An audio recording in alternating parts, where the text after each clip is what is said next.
everyone. Thanks for tuning in to Talk It Out with Pratika Karkwal, a place to hear stories, experiences, and impact in the field of mentoring and mental health.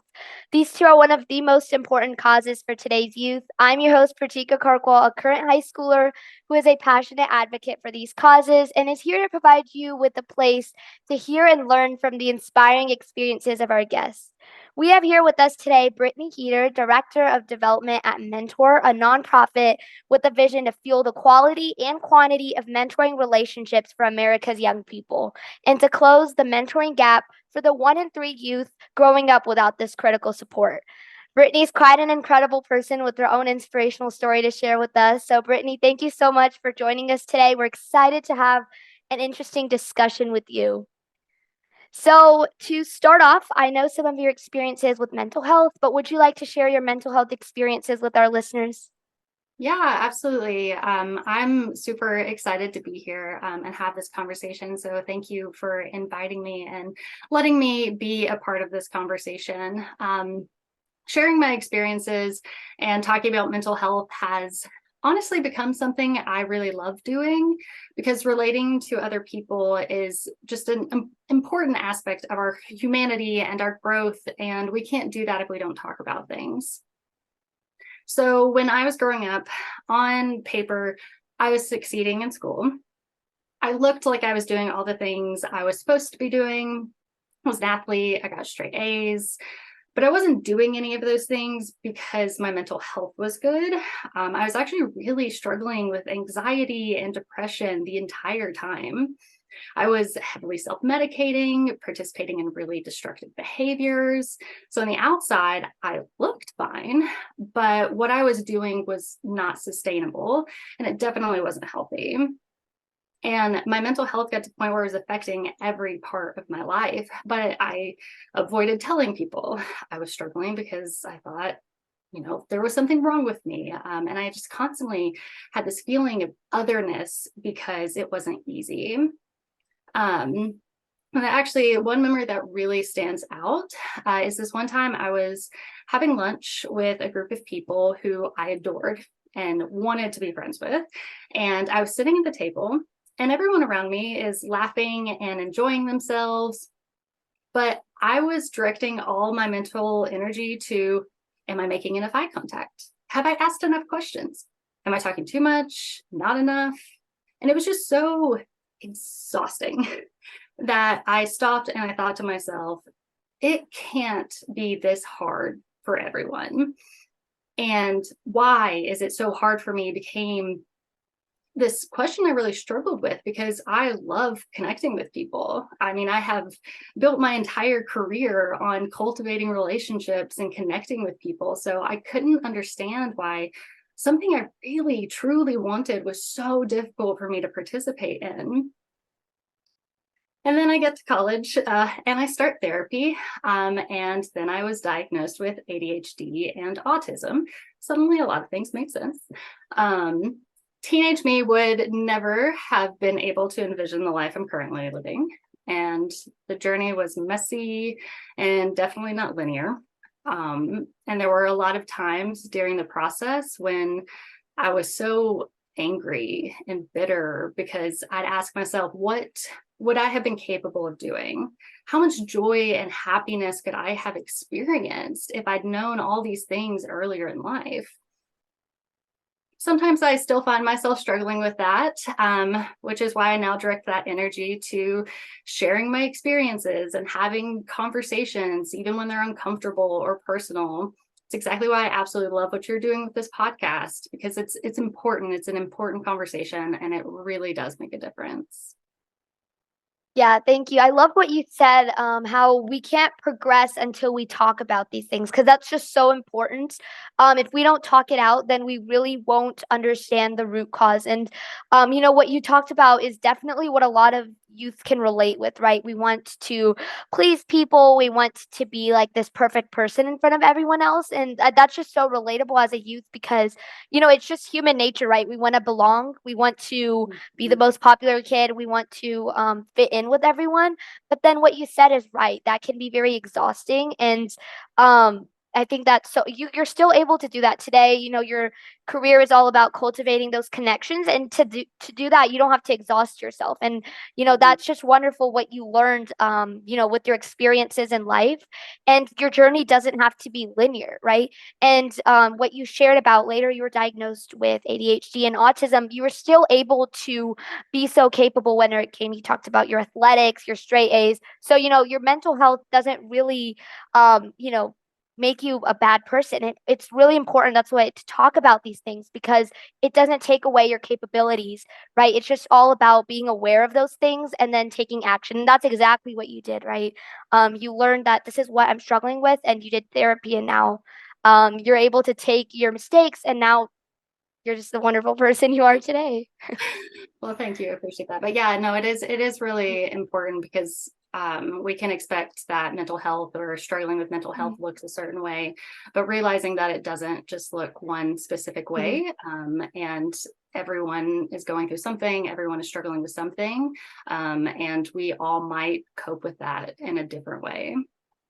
Yeah, what you said about everyone is struggling in some way, that's so true. I had a discussion once with a Harvard University professor, and she said how, as youth, we feel like we have to just put our best face forward, like on social media or as a person. But she said that she started this norm where rather than putting your best selfie in social media, she told her students, why don't you put your worst face forward when you're not feeling that well?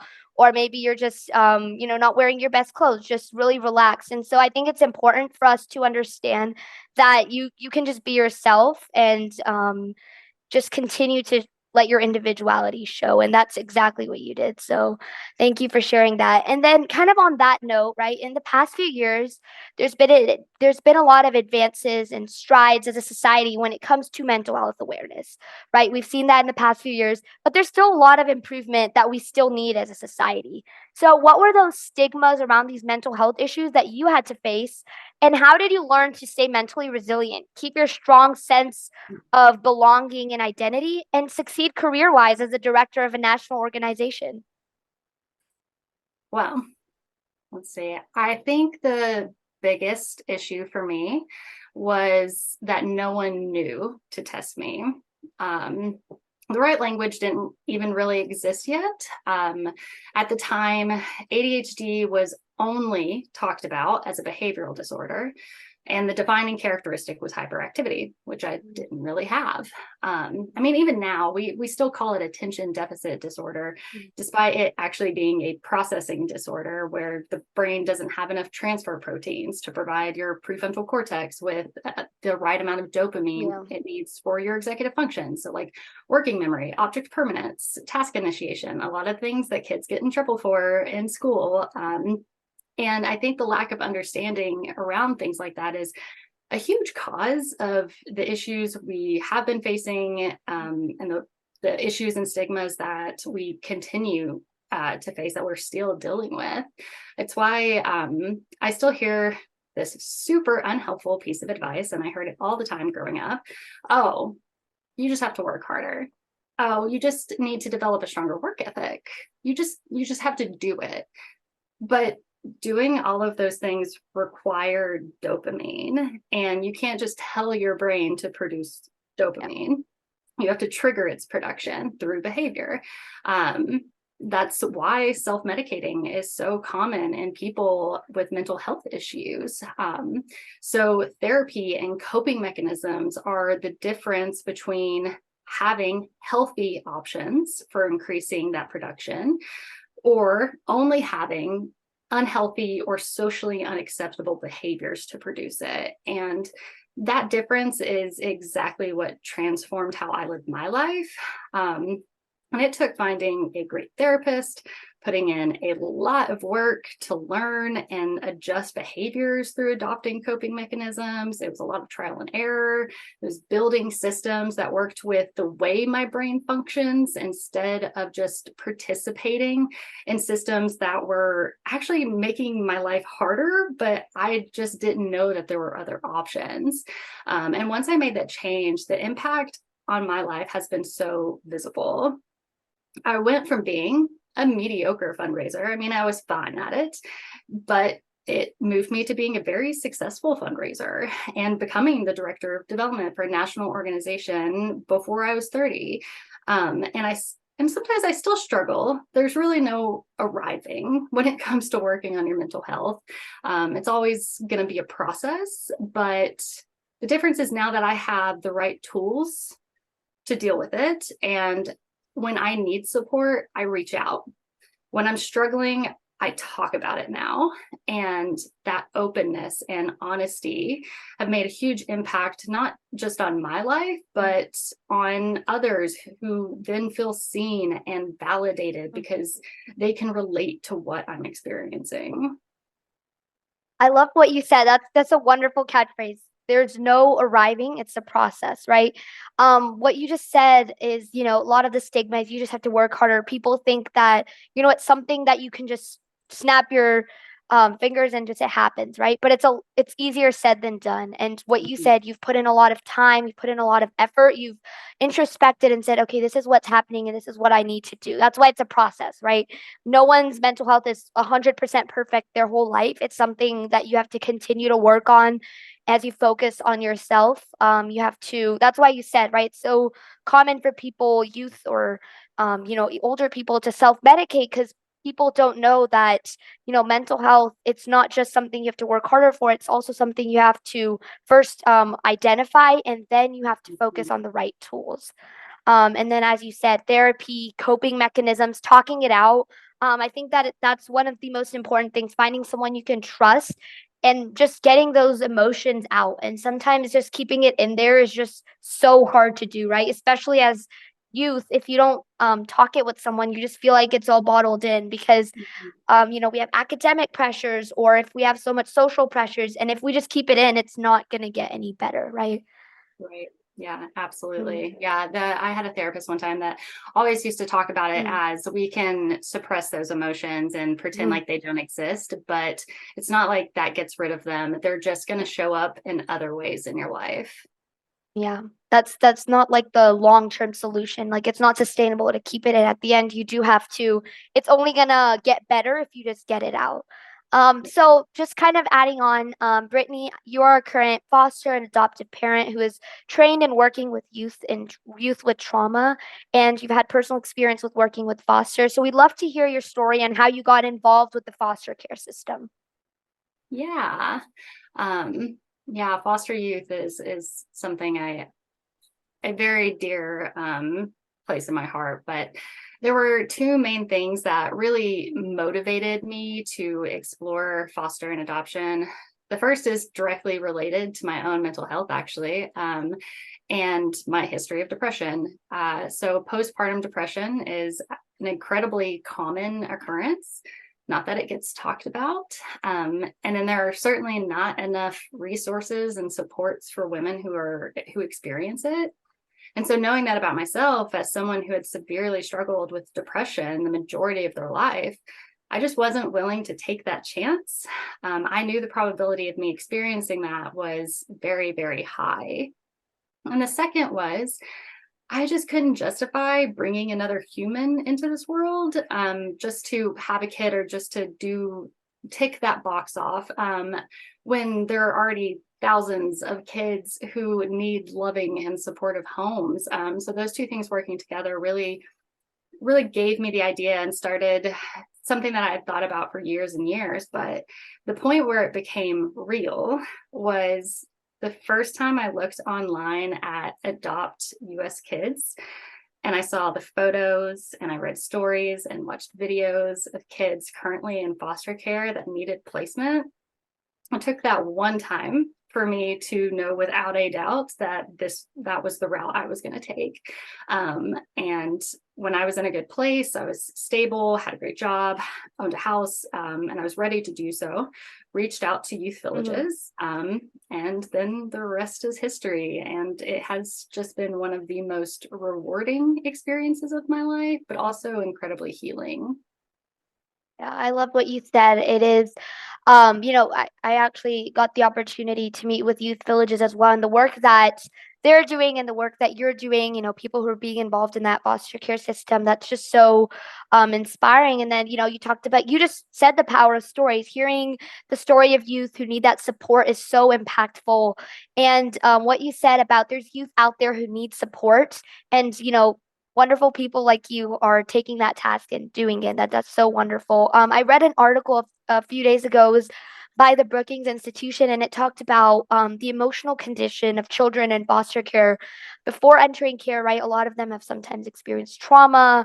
They have lasting impacts on their life, whether it be developmental or personality wise. So they, are coming in with a lot of disadvantages with their environments before, and they're really uncertain and confused about what their future will be like. But Brittany, thanks to like wonderful people like you who are supporting the foster care system and making these kids feel comfortable as they adapt to change. You're giving them a positive outlook to life.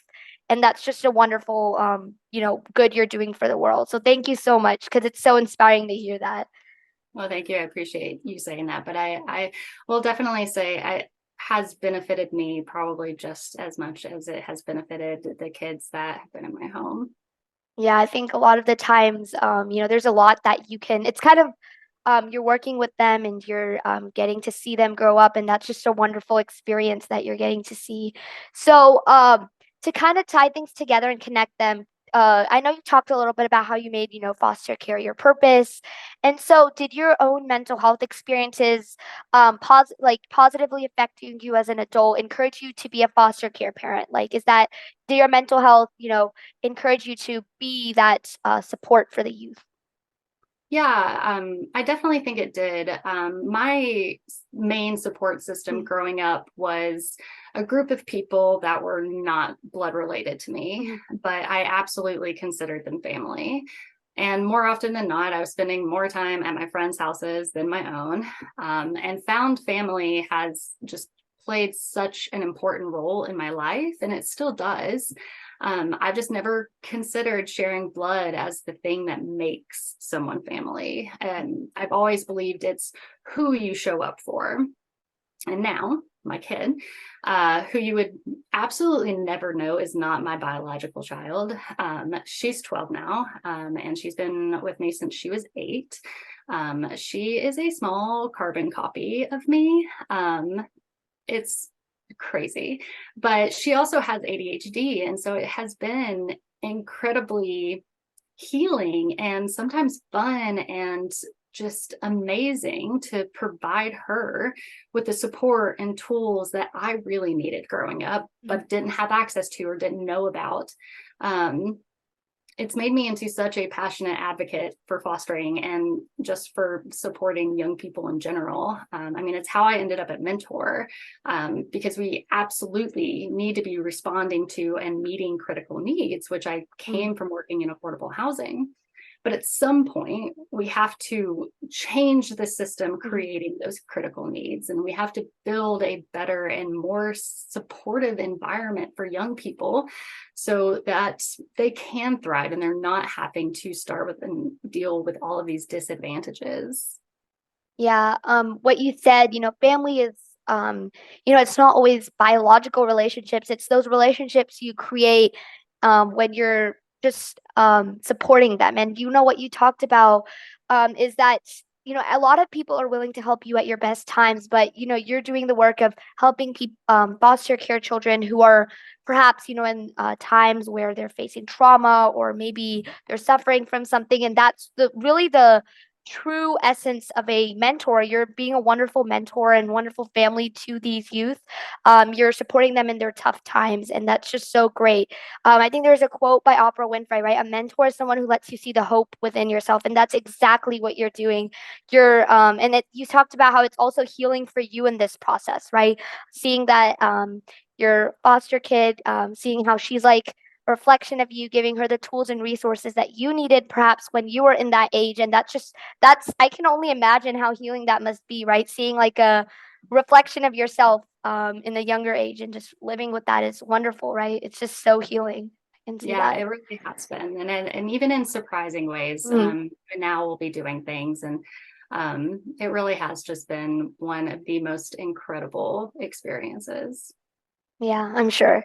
So, in this podcast, I encourage guests to share stories. I know you've done so already, but do you have any stories, the importance of positivity, like stories related to your own mental health experiences, maybe being a foster parent, being a mentor, or someone you've closely worked with, just any story of something that's just really touched you, affected your life, and really could just benefit our listeners?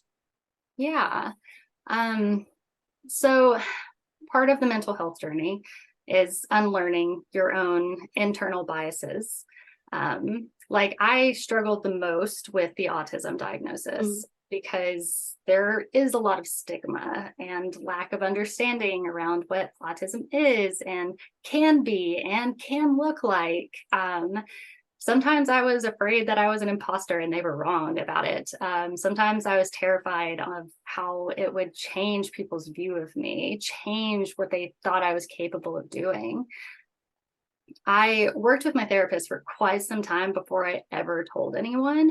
And I remember when I finally worked up the courage to tell my sister, who is my best friend, she immediately made a joke, said that makes sense, and then just moved on.